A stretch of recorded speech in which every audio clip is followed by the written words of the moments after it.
Kitsure kamimashita. Hey guys, what's up? It's Culture Detective here, investigating your favorite animes. And today I'm going to be doing an anime review on two parts of a greater anime.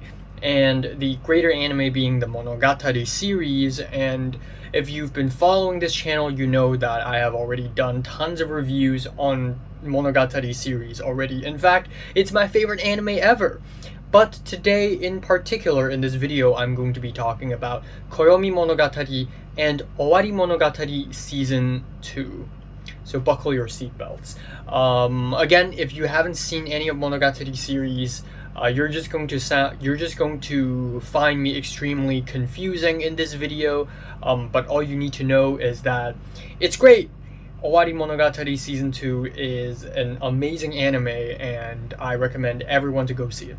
But anyways, Monogatari series is a light novel written by Nishio Ishin. It is then adapted into an anime by Studio Shaft, and at this point in the series production, the main director of this anime is someone called Shimbo Akiyuki, who has been imbuing the anime with all sorts of cinematic qualities, with so much style, with so much beauty and poetry, and it's amazing. So now let's put into context where Koyomimonogatari and Owarimonogatari Season 2 are situated. Of course, we have the amazing, the absolutely not confusing at all watch order, where it starts off with the first season, Bakemonogatari, Nisemonogatari, and Nekomonogatari Black, and then the second season would be including in the anime second season, but actually it's Nekomonogatari Black, and then some blah blah blah blah blah. And then now we have the final season of Monogatari series. The final season starts off with Tsuki Monogatari, which I kind of liked, and then Owarimonogatari Part 1, which I really liked, and then it's Koyomimonogatari and Owarimonogatari 2. Which means that literally Owari 1 and Owari 2 is separated in two parts, and then halfway through, between parts 1 and 2, there's Koyomimonogatari. Now, there is a slight reason as to why that is such a confusing placement. First of all, Koyomimonogatari is completely out of chronological order, both in terms of where it stands as a part, but also in terms of the individual episodes. So Koyomimonogatari is between Owari 1 and 2. And you might think that it's chronological.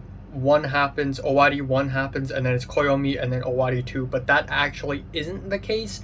Koyomimonogatari is actually a random series of short stories that take place over the course of the entire series leading up to Owari Season 2. There's another chart here where you could see how Koyomimonogatari includes short stories that literally take place. Some take place in the very beginning, some takes place in the middle, some takes place near the end.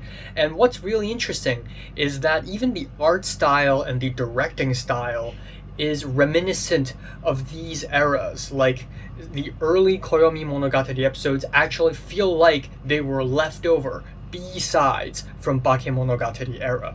And the later episodes of Koyomimonogatari actually feel different in terms of music, the directing, the color schemes, the editing. They all feel like they're from a later era, which makes me think that these episodes are pre-produced and pre-animated before the release of this anime. Now, anyways, Koyomimonogatari is also a mobile phone app. If you don't know this, Koyomi means calendar, and it's also the name of the main character, Araragi Koyomi. And so Koyomimonogatari is 12 episodes long, and each episode is about 14 minutes long. And the reason being is that a year has 12 months, and each episode takes place in 1 month. So we're getting somewhere now. So each episode takes place in one particular month. And so it's a series of random short stories that take place in different months. There was thunder outside, Jesus. And each episode is about 14 minutes long. The reason okay, back to the placement thing, right? The reason why it is Owari 1, Koyomi, Owari 2 is because something happens in the beginning of Owari Season 2 that require a lot of context of everything that came before in the series. So Koyomi basically serves as a bit of a refresher of what happened overall in the entire show. Kind of a refresher, not really a refresher. It's just like, hey, here's a trip down memory lane. Here's a bit of a look back. Here's a bit of a flashback, but not really, because we're not seeing things that have already happened. Anyways, I'll quote my Letterboxd review. Its chronological dissonance makes it difficult to pinpoint when exactly certain events happen. And that adds onto the already confusing sequence of the story. But I believe the confusion is also part of the charm. I feel like when you're watching the Monogatari series, time and space and logic is just kind of thrown out the window. So when I was watching Koyomimonogatari, I was basically just going along the ride. I was confused. You were probably confused when you watched it, but you know what? It's okay, because life is confusing. So is this anime. So yeah, because a lot of episodes are really short, a lot of episodes feel kind of forgettable and inconsequential. And every single episode in Koyomimonogatari is roughly made up of 3 scenes. It's 14 minutes long, including the OP and the ED. So it's actually more like 11 minutes long, and then 11 minutes is basically 3 scenes. We have the first scene, which sets up the mystery of the episode. The second scene is where Araragi would investigate the mystery, and the third scene, Araragi would narrate. This is an epilogue, or more so, a punchline. And usually the punchline would undermine all the mystery, like on episode 1, Koyomi Stone, where very early in the series, Araragi and Hanegawa Tsubasa found a mysterious stone that people are worshipping. So mysterious. Maybe it's magical. Maybe that piece of rock is magical. And then the punchline is, of course, turns out it's not magical. It's just a regular piece of stone that Araragi picked up 2 years ago but completely forgot about. And that's basically the formula for every single episode of Koyomimonogatari, which means yes, it's not if you're too invested, you're just going to be disappointed, because every single episode ends with a silly punchline that undoes everything. But I can say that Koyomi Stone, the first episode, is still quite nice. First of all, I love the Rene Magritte references. They make me salivate. I also love the shot where Hanekawa Tsubasa is sitting in front of a computer monitor, and the computer monitor makes it look like she has cat ears. Nice touch. My favorite episode is actually Koyomi Taurus, because the whole episode is basically Shinobu trying to hide donuts from Araragi. So there's no mystery at all. It's just a slice of life episode. It's so endearing, it's so tiny, it's so nice, and I actually enjoyed it. Now, Kaiki Deishu, arguably one of the best characters of Monogatari series, shows up for 1 episode in Koyomi Wind, but the episode ended up kind of boring. And there are so many episodes in Koyomimonogatari where there were so many words, there's so much dialogue that, but then it's so small that I don't have any breathing room outside of all this dialogue and all these words, so they end up feeling kind of drab. The final episode of Koyomimonogatari is called Koyomi Dead, which is a huge monologue that puts the entire series in retrospective, and also a crazy ending that basically immediately leads up to Owari Season 2. So yeah, is this the weakest part of the entire series? Yes. But is it still enjoyable, especially for the hardcore fans? Hell yes. So I am giving Koyomimonogatari a 7 out of 10. Okay, so of course after Koyomi, the next thing that happens in the anime series, in chronological order and in the anime order, is Owarimonogatari Season 2, which I watched way back, like over half a year ago. I think like 8 months ago. I watched this so long ago that I had to watch some episodes and clips to sort of rehash my memories. But essentially, this is the second half of Owari Season 1. Even though Owari Season 1 is also completely out of order. Like, Owari Season 1 has story arcs that are actually way earlier, but the interesting thing about Owari Season 2 is that it's not out of order. It's not out of order. Holy shit, for the first time. So Owari Season 2 has 3 arcs: Mayoi Hell, Hitagi Rendezvous, and Ogi Dark. And all 3 of these arcs happen back to back to back in order. And also, these 3 arcs are basically the last 3 things that happened right before his graduation. So it's literally the 3 final arcs in the Monogatari series. And of course, if you don't count the spin-off and the monster season. So anyways, to me, all 3 of these arcs are the same arc. They're all about they're all about Araragi Koyomi and his relationship with this mysterious, creepy girl called Ogi, which in turn says a lot about himself. His self-love, self-respect, self-sacrifice. The whole season is all about his relationship with himself.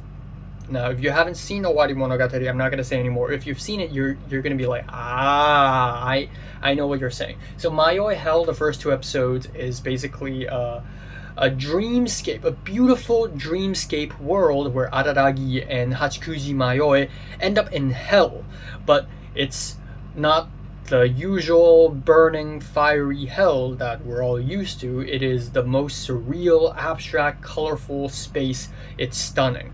It's also hell, so it's very chaotic. But Studio Shaft did not hold back on these 2 episodes. This is easily some of the most visually arresting I've ever seen in the entire series.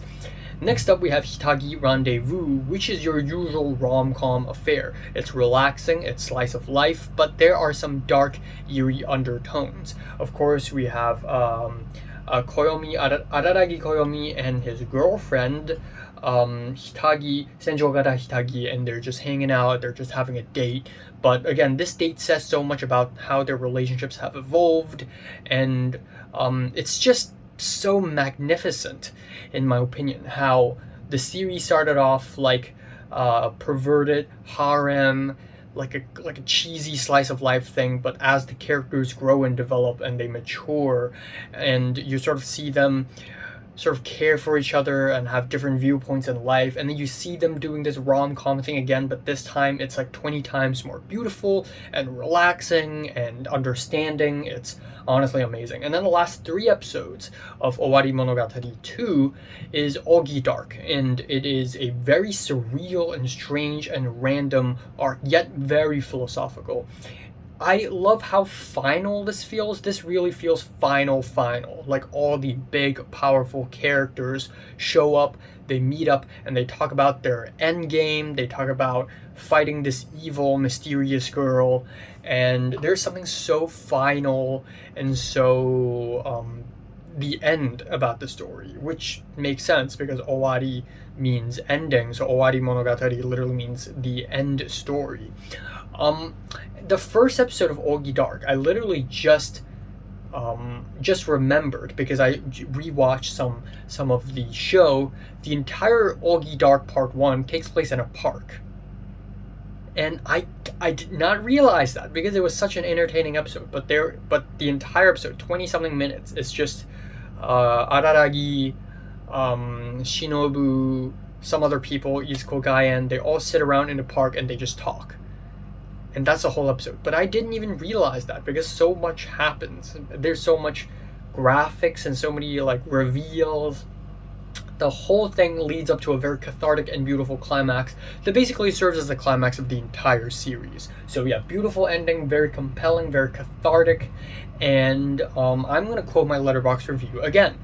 At its core, Monogatari series is a journey towards finding happiness, self-love, honesty, courage, and other virtues. But on the way, we are wrapped up in dreamy fantasies, grotesque violence, silly fan service, and complicated lores. But it is the very everythingness of the story threaded through its kaleidoscopic cast ensemble that makes the characters feel so alive. I want to know how they feel. I want to know what they'll chat about. I want to know what they'll do after they graduate, or only in the Monogatari series where we see the real and most unreal. So for that, I'm giving Owari Season 2 a 10 out of 10. Yeah, amazing anime, please go watch it. So, have you watched the Koyomimonogatari and Owarimonogatari Season 2? Comments below, let me describe you one more. Thanks for watching. I still haven't reviewed Zoku Owarimonogatari and then Off and Monster Season, so I'm gonna do that soon. So yeah.